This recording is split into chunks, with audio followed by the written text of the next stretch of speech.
রবিবার সকালে পররাষ্ট্র মন্ত্রণালয়ে পররাষ্ট্র উপদেষ্টা মোহাম্মদ তৌহিদ হোসেনের সঙ্গে সাক্ষাৎ করতে আসেন বাংলাদেশে দ্বিতীয়বারের মতো সফরে আসা যুক্তরাজ্যের প্রশান্ত মহাসাগর বিষয়ক প্রতিমন্ত্রী ক্যাথরিন ওয়েস্ট।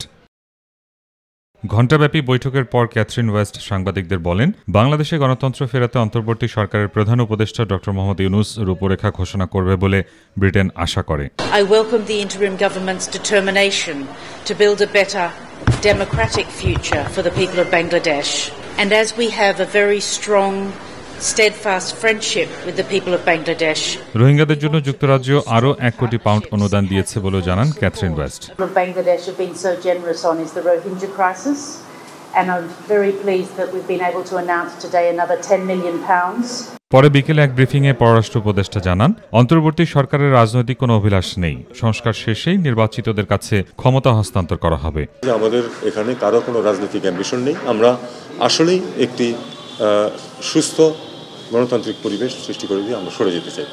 এটাই আমাদের লক্ষ্য। তাতে করে যেটুকু সময় লাগে এখনও আমরা স্পষ্টভাবে জানি না, কারণ কতগুলো কমিশন কাজ করছে, তাদের রিপোর্ট তারপরে আমরা বুঝতে পারবো যে আসলে কত তাড়াতাড়ি আমরা আসলে এই কাজটা করতে সক্ষম হব। পররাষ্ট্র উপদেষ্টা আরও জানান, বিএনপির চেয়ারপারসন বেগম খালেদা জিয়ার বিদেশে যাওয়ার ভিসা প্রক্রিয়া সম্পন্ন হয়েছে, তবে তিনি কবে যাবেন সেটা নির্ভর করছে তার উপর। এটা আসলে পররাষ্ট্র মন্ত্রণালয় থেকে জানার কিছু নেই। এটা আমরা অবশ্যই সহায়তা করেছি, ভিসার ব্যাপারে আমরা হেল্প করেছি। আমরা চাই যে উনি যেতে পারুক, কারণ ওনার চিকিৎসা। এস এম তানবীর, মাই টিভি, ঢাকা।